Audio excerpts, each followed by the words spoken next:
study more than I normally, would. You're 20, you want to party, you want to have fun, but having the responsibility of work helped me focus in and lock in. This is where I grew up as a child. When I was your age, I was in the same pub, and I wanted to come back here to New York and to Queens and, speak to young people like you and some of the adults that I'm running for mayor, and I'm asking for support. Not only do I need those who can vote, I need young people like you to talk to their parents and say, we want a future that we can look up to, and we believe Eric Adams is the person to do so. And because I want you to have that future, and just having you here means a lot to me, so we're gonna win this together.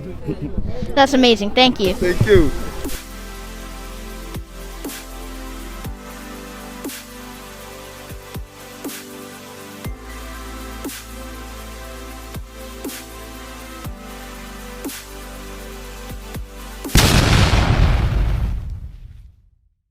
How did I go from graduating with honors to being broke and then speaking at the United Nations? One thing, and that was understanding the problems that I wanted to solve.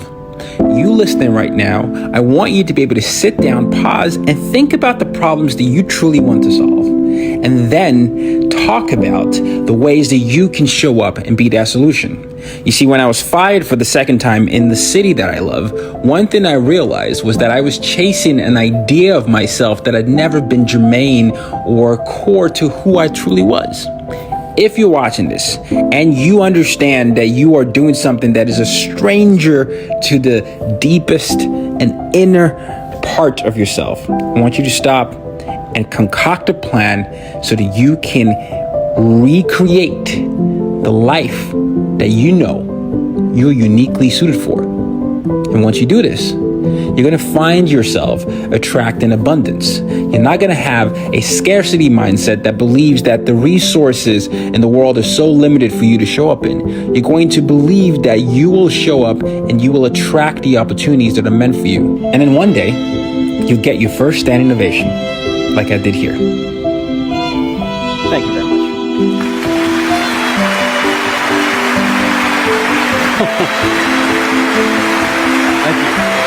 Thank you. Thank you.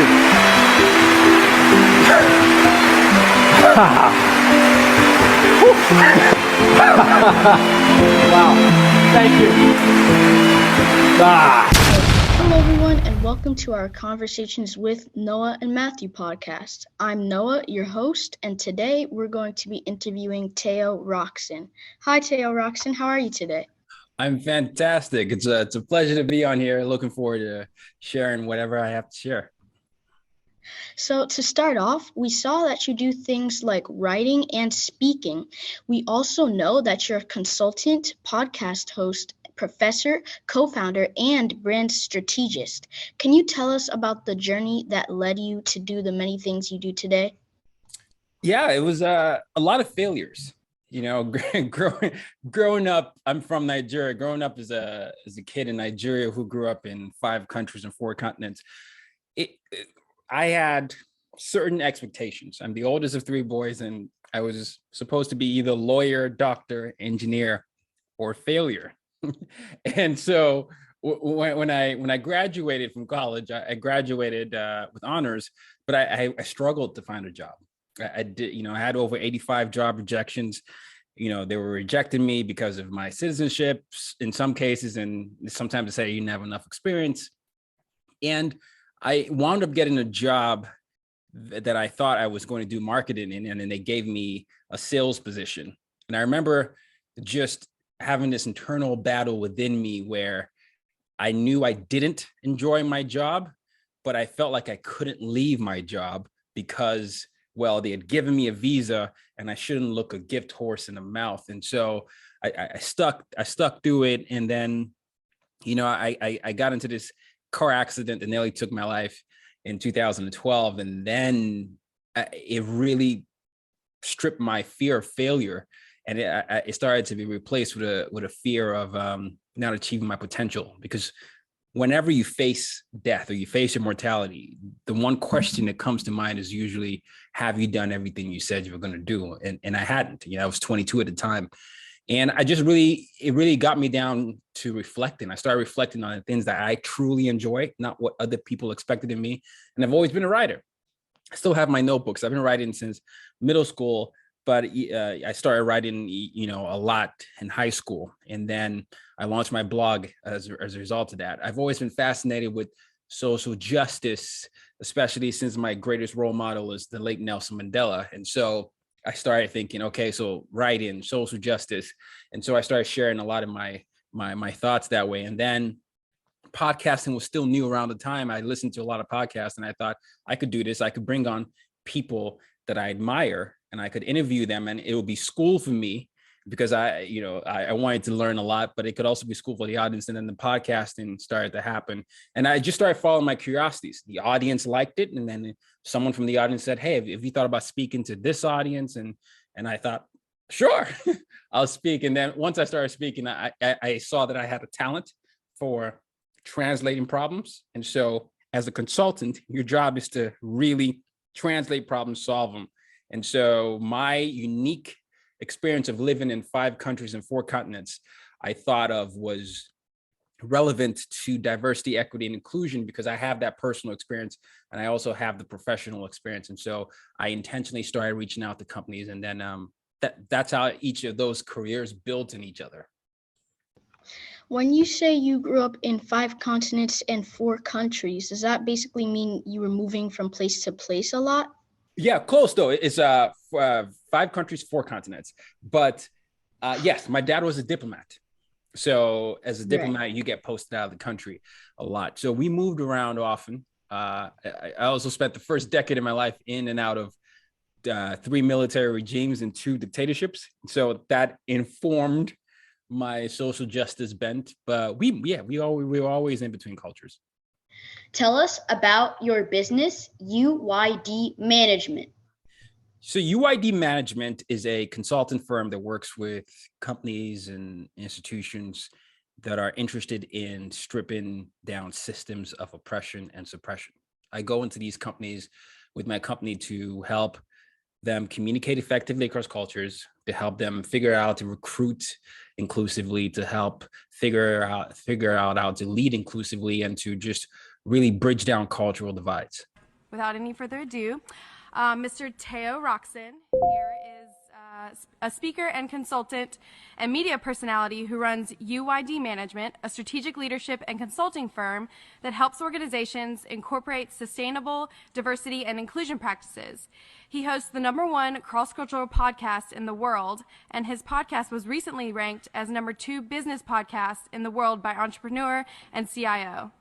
He has spoken at TEDx multiple times, the World Bank, and the United Nations Foundation, among many other places. He was recently named a top millennial influencer to watch in 2018 by New Theory magazine, and his Art of Diplomacy TED Talk was called one of the 11 TED Talks that will make you a better entrepreneur by 99 Designs. Please welcome Mr. Tayo Rockson. Tayo. How's everybody doing? Good. Well, first of all, I want to thank Sarah Christine for introducing me and saying all those words. I can't even imagine how much that was. And I want to thank you all for coming here. So today we have a very, very big mission. We've been tasked with the idea of what the youth will be like today and what it would be like tomorrow. And I hearken back to a time when I was born, really. You know, I'm a Nigerian, and I was born in 2 military dictatorships. So the first 9 years of my life, I've always thought about leadership, but my initial example of that was what you normally see as the hallmarks of a dictatorship, which is suppression of opponents, muzzling of the press, and sometimes violations of human rights. How long did it take before you started to see success in what you were doing? Well, it took a while. You know, after the car accident in 2012, I decided I was going to quit my job and move. And so if you're not a citizen, you have 3 options. You either get married, you go to school, or you get another job. And I wasn't ready to get married. And I didn't quite want another job because I was still in the process of figuring out what I wanted to do after the accident. So I decided to go to school. So I knew I wanted to move to New York City. So I applied to schools in New York City. And and I got rejected for most of them. So that was the first piece of rejection. And then the first, the school I decided to go with only conditionally accepted me. So they gave me a condition. They said, you have low GMAT scores. The GMAT is the exam you have to take if you want to get an MBA. And so I had low GMAT scores. And so I was like, whatever, conditional, I'm just going to do it. So I quit my job and I moved to New York City without knowing anyone. And, throughout my time in school, I just started exploring. It was there that I launched my podcast. And I made a very interesting decision. I decided not to go to the recruitment, to recruiters that came to school, because when you get an MBA, you have recruiters that come to school. They typically are from finance firms or consultant firms. And I just focused solely on my podcast. I would, do jobs based on my expertise outside to make money, but I focused on my podcast, and people thought I was outside my mind because podcasting wasn't a big thing then. And then they were like, what are you wasting your money here in your education? And for a while, it looked like they were right. I graduated, didn't have any job prospects. The job I had before graduation, they had fired me. And so I got fired for that first time. And so after graduation, I had 1 year to find a job or go back to Nigeria. And, I was just doing all these odd jobs, but I just knew I didn't want to I knew that with my degree, I could go into a firm and be fine, but I didn't want to do it. And so I was broke in New York City for a little bit. And then I remember trying to get some gummies, and I swiped my card, and then they told me I didn't have enough money, and I was an overdraft. And I thought to myself, this one day I'm going to remember the efforts I'm making here. So eventually, one of my old mentors saw what I was doing, because I was still doing the podcast throughout the time, and he said, hey, we think we like what you're doing. Maybe you could have a good fit here. So it worked out. I thought that we could merge our companies, but as soon as I got the job, again, it wasn't what I thought it was. And we had different goals. And so I knew that I wasn't going to stay there long enough, but I didn't know when I would leave. Little did I know that my boss had been watching as well. And he felt like I needed to focus on the things I was interested in. And so he called me into his office one day, and then he fired me. So I got fired for the second time. And then I really thought, what is going on? I'm doing everything I'm supposed to be good at, and it's not working out. And then I said, I just need to put my all in all this. And so I focused a lot of my messaging on the diversity, equity, inclusion. It was right around the time Trump got elected. I started applying to TEDx organizations, as well as offering companies, hey, my framework is, hey, I'll come show you what I can do. And if you like it, please give me a referral. And then I'll use that referral to then get other opportunities. And so I was doing that in addition to applying for TEDx Talks. And then 2017, I was fortunate enough to eventually get 3 TEDx opportunities after 2 years of applying. So I've been applying for 2 years up until they finally got yes. And then it just finally, the hard work started to pay off, because when Trump got elected, a lot of the country was divided about what they were going. And every time people would search up different things about cultural things, I started to show up in search results. So everything I've been doing since 2012 up until 2017 started to actually materialize. And then the TEDx talk started to happen. And so people liked what I had to say in one of my TEDx talks. And then they started reaching out to me, and all the companies that I've been getting referrals from, it all just catapulted. So I was broke, fired at the beginning of 2017. And then at the end of 2017, I had done 3 TEDx talks. And so I had to believe in myself and have just some faith after getting fired for the second time, because I was I was pretty low at that moment, but I don't know. I just felt like I should give it one more shot. And so I did. That's like a nice story, though. Yeah, it is. Yep. You got to have faith. You got to have faith. That's right. So you said that you went to schools, right? And you got rejected. Mm-hmm. What about the one that got accepted in? Did it help you? What is the name of that school? And did it help you learn the skills that you have today with the many things that you do? So Fordham is the school that conditionally accepted me. And they told me that, hey, we're going to conditionally accept you. You can only take 3 classes, statistics, business law. And I think it was like, I'm forgetting the other 3rd class. And they wanted to test my quantitative skills. And so I did the math. I knew I wanted to graduate in 2 years. Typically, MBA programs last 2 years. And if I only did 3 classes that semester, I would be a semester late. And so I didn't do what they said. I actually took 5 classes, I believe. And I didn't tell them. I just signed up for the 5 classes, including the 3 they told me. And I ended up doing really well. I got, I think, a 3.9 or something. And then I went to the office and, to have my condition lifted. I said, hey, these are my results. And they said, wait, you took more classes than we told you to. Why do you do that? And they were so upset with me. And I said, hey, look, if you need further proof that I can do this, I even went above and beyond. And they like, oh, fine.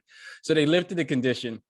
And I had 2 concentrations, communications and marketing.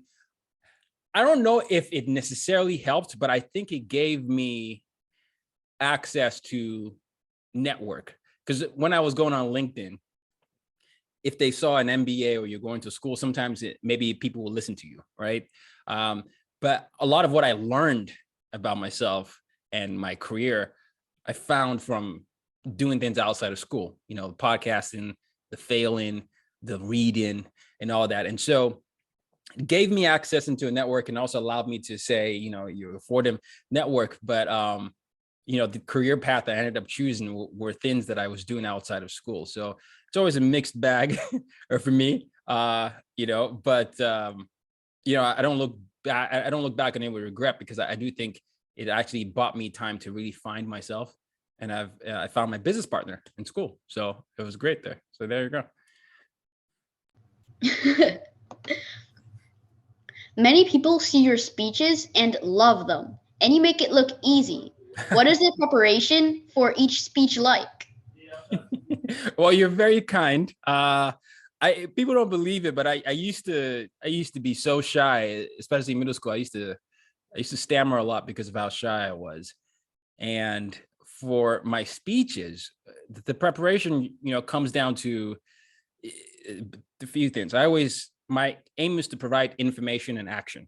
I always say information plus action equals transformation, right? And so whenever I'm doing a speech, I always ask myself, what am I trying to say? And what problem am I trying to solve? And then how am I trying to get someone from that problem to a solution or give them chances? And so that's how I start. What is the problem? What are the options I'm giving? And then in the in-between, I think in frameworks. And so I'll be like, okay, do this, do that. But not just do this, do that. This is how you can do it based on your skill. And based on that, I'll add examples or stories that I've personally gone through or personally observed. And then the speech is usually there. And so sometimes that's enough for me to give a speech. Other times, if I'm really working with different things, I will I will write it out in full. And then I might voice note it just so I can listen to it, like what I'm sounding like and where I could switch some things out. And then, when I'm in the gym, when I'm walking, and then I'll just continuously tweak things and towards the end. But by the end of everything, in case the worst thing happens and I forget things, I always remember, okay, you're trying to solve this problem, help people go from here to here. These are the 3 things you want to mention. If anytime you forget what you're supposed to say, just remember these stories and these things. And usually, if I remember what I'm going to say, even if I switch it up on the stage, it's still the same larger point. And so that's how I just do it. What was it like holding a speech at the United Nations Global Summit? That was one of the highlights of my career. It was really humbling, because I had one point in my life when I realized I wasn't going to be a basketball player. I thought maybe I could try the United Nations. And it was humbling because I was like, I'm at the place that I once thought that I could work at. And I also love the fact that summit was catered towards youth and how the youth could solve the problems. I believe that the next set of global leaders are the youth. And so it was just great. I just felt humbled because, like I said earlier, I had gone through a lot to get here. Not a lot of people thought I was doing the smart thing. And I just had to believe that what I was doing was right. And so for me to get a chance to speak at the United Nations, for them to even value my opinion, I felt I felt really proud of myself and humbled.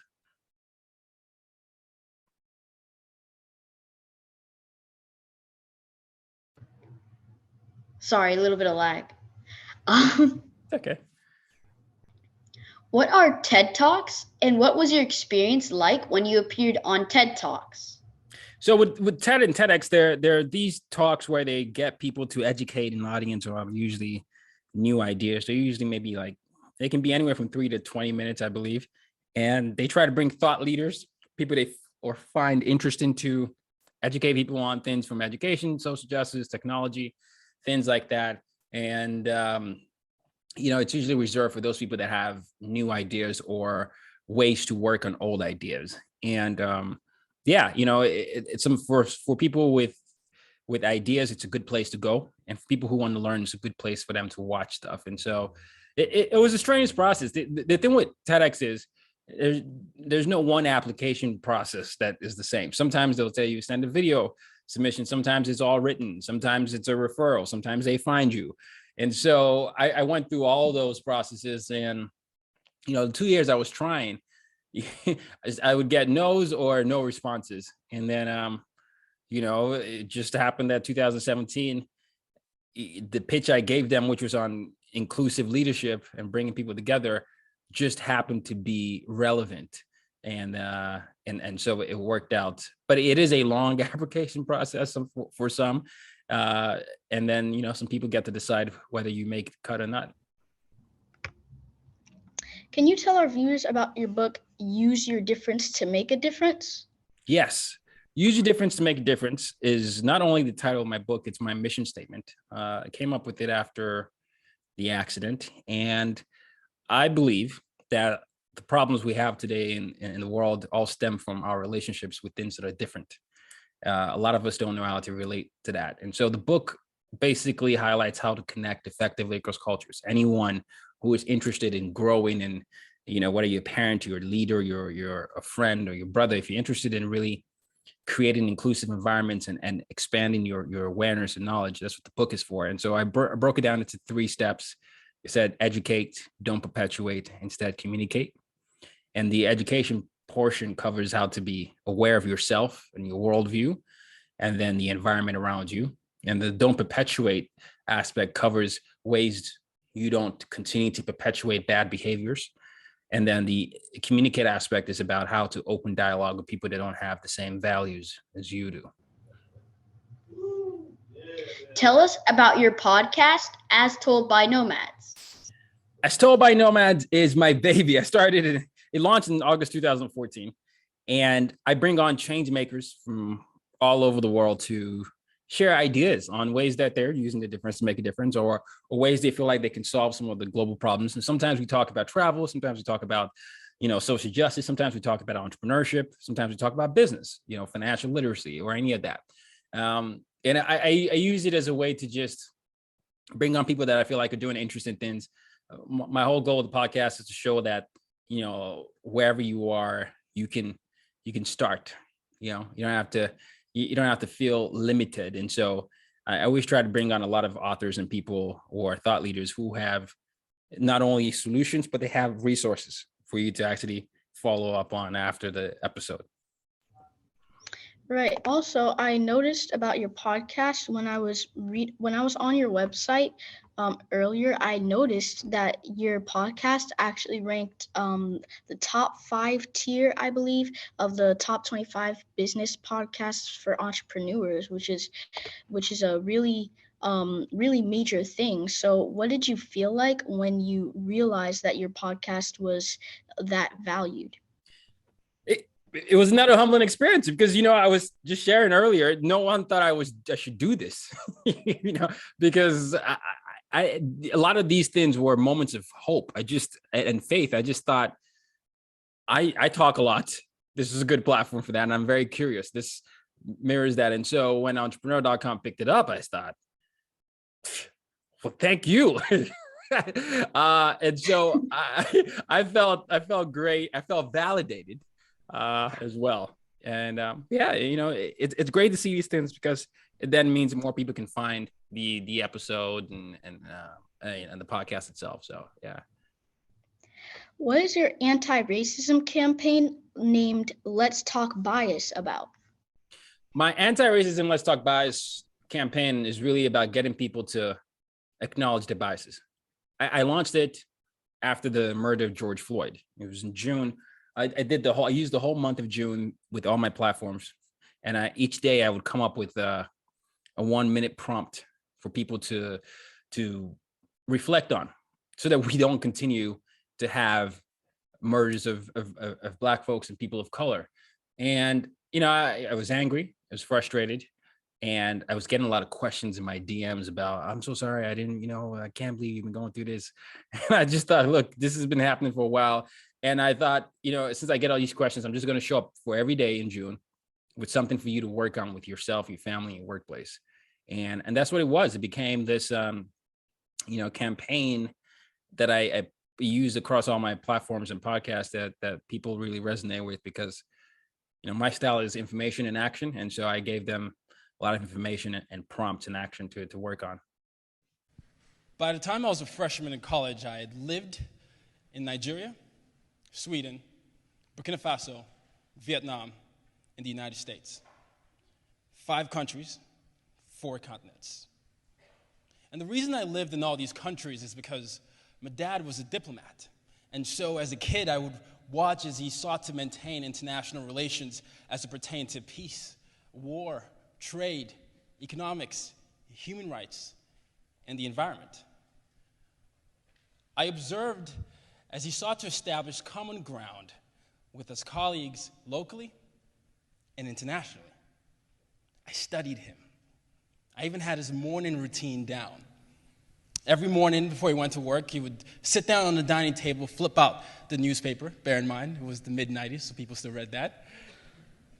But he would bring out the newspaper, go through it from front to back, and then he would turn on the news.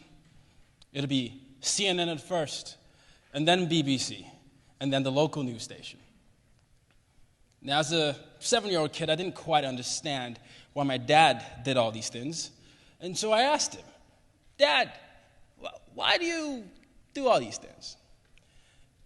And he looked at me and said something to the effect of, Tayo, the world is bigger than you. And so if you want to be successful in it, you have to understand it. So, to my preteen years, that didn't quite resonate. So I just did what any 7-year-old kid would do. I continued to mimic my dad anyway. So I took in the same information that he took in. I would read the same newspapers. I would even fill out the occasional crossword puzzle if I saw. And then I would turn on to the news and follow the same thing. But it wasn't until I found myself in Burkina Faso in middle school that I finally got what my dad was trying to do. He was trying to understand the differences around him so that he could find the commonalities that existed within them. Tell us about the film you starred in named Impact.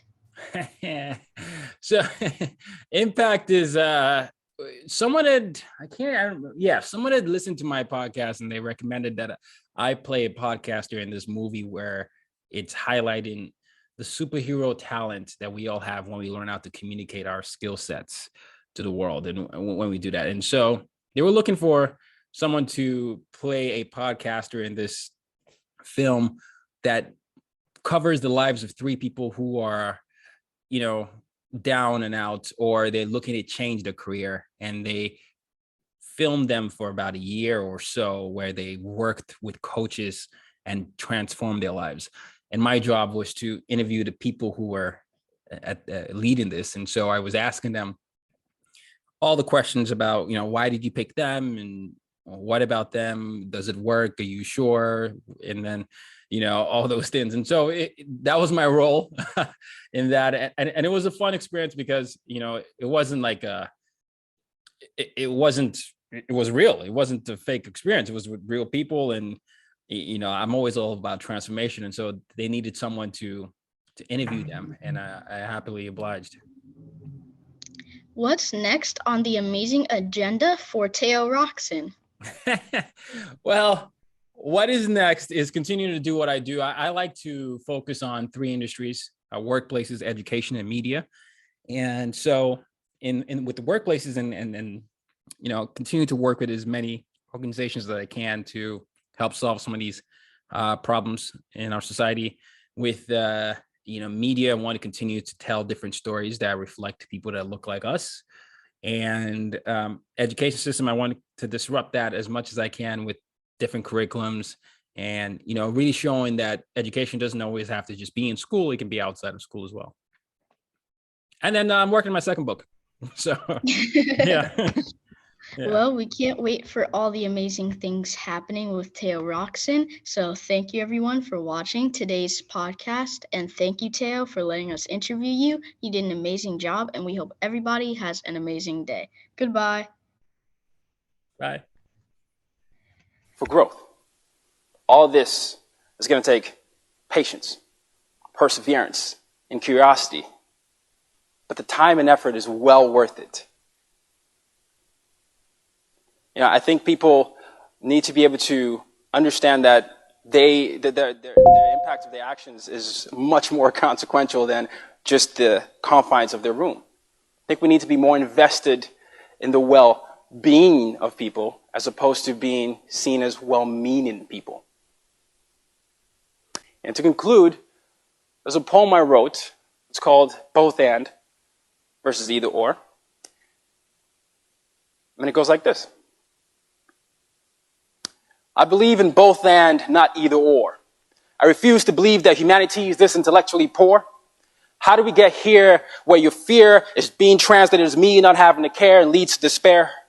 Impulse is to react. It's like we've signed this contract that we can't retract. Meanwhile, we've lost sight of the many voices around us, voices that can't compete because they aren't loud enough. Now they think there aren't enough. But even you must admit that being this invisible is pretty rough. These days, it seems like we only have two options. It's my way or your way. It doesn't matter what I say anyway. We've created binary systems to govern the nuance. Where is the balance? I'm just as guilty. I'm no innocent. But as I stand, reflect, and inspect, I can begin to see the cause of the confusion and the blurry vision. The whole picture just isn't being seen. No one is clean. We need to examine our lenses and take down our fences. If we address our blind spots, we can connect the dots. Next time you want to tell a story, be more inventive and think of the collective. Next time you have a question, let it be open-ended instead of closed-minded. Step back and look at the whole picture. You begin to see that we're one beautiful and complex mixture. Examine the canvas frame by frame. It will be hard, but do it all the same. Move past homogeneity and embrace multiple forms of identity. We all need to apply this sensitivity. And please, don't ignore this, because that's how we got here in the first place, where what's limited is grace. Seek to affirm, not to confirm. Remember, people want to be heard. They don't want to be part of your herd. Life should be liberating and enriching, not selective and elusive.